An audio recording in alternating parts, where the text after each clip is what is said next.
The reason people stop respecting you is not what you do, it's what you reveal.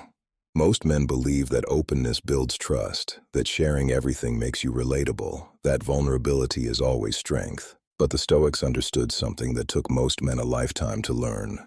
Selective silence is not weakness, it is the most disciplined form of power available to you. There are three things you must protect from the world if you want real authority over your life, not secrecy for its own sake, not coldness, but the deliberate, conscious choice to withhold what belongs only to you. And by the time you understand the third one, the way you move through every relationship in your life will permanently change. Epictetus taught that discipline begins with mastering impulse, not just the impulse to act, but the impulse to speak. Marcus Aurelius wrote to himself in private, not for an audience. He understood that the man who controls what leaves his mouth controls far more than the man who controls armies. Because every time you speak without intention, you hand someone a map of your interior, and most people are not careful enough with maps. The first thing you must protect: your goals. There is a specific feeling that arrives with a new direction. A vision that suddenly clarifies, a plan that feels like it could actually work. And the first instinct is to tell someone, to share the excitement, to invite someone into what you're building before a single stone has been laid. That instinct will cost you. Here is what is actually happening when you announce a goal before it exists in reality. Your brain registers the announcement as partial completion. The social acknowledgement, the nods, the encouragement, the momentary validation, your nervous system experiences that as a form of reward. And reward signals reduce drive. You spoke the thing into existence before you built it, and now the hunger is slightly less sharp. Imagine instead a different approach, the same goal, the same vision, but complete silence, no announcement, no performance of ambition. Just the quiet, unremarkable discipline of waking up and doing the work when no one is watching. No one to impress. No one to update. No one to disappoint. Just the work and the standard you hold yourself to internally. This is what the Stoics called living according to nature, acting from principle rather than from the need for external confirmation. The philosopher does not announce his philosophy. He embodies it until the evidence is undeniable. There is a second cost to premature disclosure that most people ignore entirely. When you share a goal before it has roots, you expose it to other people's ceilings. Someone doubts it, and suddenly, you doubt it. Someone projects their own history of failure onto your vision, and now your vision carries that weight. Someone means well, and still manages to introduce uncertainty into something that was previously clear. Your goals do not need protection because they are fragile.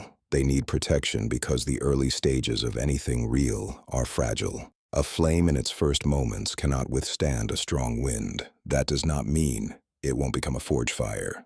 It means you shield it until it can sustain itself. Move quietly. Build in the dark. Let the results arrive before the announcement, because results require no defense. Before we continue, this is where most people quit. If you're still here, you're different. Subscribe to this channel. Not for motivation, but for mental tools you can actually use. In a world of noise, we offer direction. In a world of distraction, we build discipline. Hit that subscribe button now. Let's continue. The second thing you must protect: your struggles.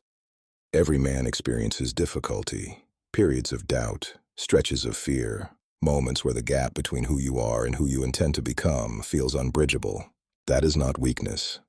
That is the honest experience of a man attempting something real. But what you do with that experience determines everything. The modern instinct is immediate disclosure. Share the struggle, vent, seek sympathy, receive comfort from whoever is available. And there are moments when that is appropriate. But far more often than people acknowledge, premature exposure of your struggles comes with a cost that compounds quietly over time. Seneca wrote that we must first understand our suffering before we can speak of it usefully. He was not arguing for suppression. He was arguing for process. The difference between expressing pain that you have examined and expressing pain in its rawest, most unprocessed form is the difference between communication and display. When you expose struggle before you have sat with it, you offer the world a version of yourself that is still confused, still reactive, still searching for the ground. And some people, not out of malice, but simply because they do not know how to hold complexity, will anchor their entire understanding of you to that moment. Think about the last time you opened up to someone and later felt the weight of having done it, not because what you felt was wrong, but because the person could not receive it with the care it required. Maybe they reduced it to something simpler than it was. Maybe they used it later as a point of leverage. Maybe they simply looked at you differently from that point forward, in a way you could not name but could feel. This is the hidden cost of unguarded vulnerability. It places the most sensitive parts of your interior into the hands of people who have not earned that access. Real emotional strength is not performing composure. It is developing the capacity to process internally before you express externally. To sit with difficulty long enough to understand it. To arrive at expression from a place of clarity rather than overwhelm. This does not mean you carry everything alone. It means you are deliberate about who receives what, because not every person in your life has earned access to every layer of your experience, and treating them all as if they have is not openness. It is a failure of discernment. The third thing you must protect, your private life. This is the one that operates most invisibly, the one that erodes peace in such gradual increments that most men do not notice the erosion until significant damage has already been done. We exist in a time that equates visibility with value, where a life unlived publicly is somehow considered less real, where the instinct to share every significant moment has been normalized to the point that privacy itself feels like something to explain. The Stoics would have found this deeply dangerous, not because they were reclusive, not because they rejected community, but because they understood a principle that modern culture has largely abandoned. What is protected stays stable. What is exposed becomes vulnerable. Consider a relationship, something built between two people, with its own interior language, its own history, its own specific texture. The moment that relationship becomes public property, even partially, it also becomes subject to public forces, other voices, other opinions, other frameworks apply to something that was previously only yours to interpret. And subtly, without any single dramatic event, the relationship begins to be shaped by forces outside of it. Decisions become influenced by how they will appear. Tensions get amplified by commentary. The original clarity between two people gets obscured by the accumulated weight of everyone else's perspective.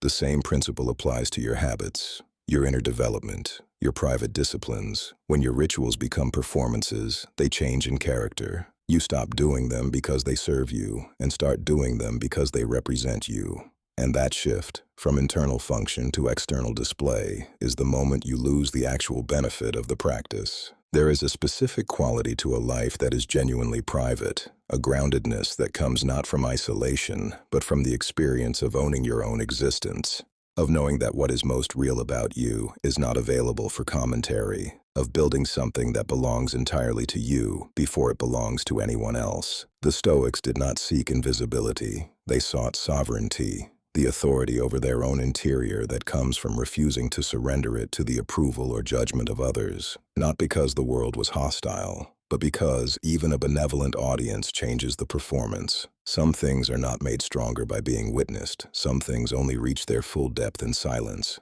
A tree does not grow faster because someone watches it. It grows because the conditions underground, the conditions no one sees, are right. The Stoic path has always been about the same fundamental question. What do you actually control? Not the world, not how others see you, not the outcomes of your efforts. You control your choices, your responses, what you reveal and what you protect. Keep your goals silent until the evidence speaks for itself. Keep your struggles private until you have understood them well enough to express them with clarity. Keep your personal life protected from the forces that reshape everything they touch. This is not about becoming closed. It is about becoming intentional, about recognizing that the most powerful version of yourself is built in the spaces where no one is watching. In the quiet hours, in the private disciplines, in the choices made without an audience to validate them.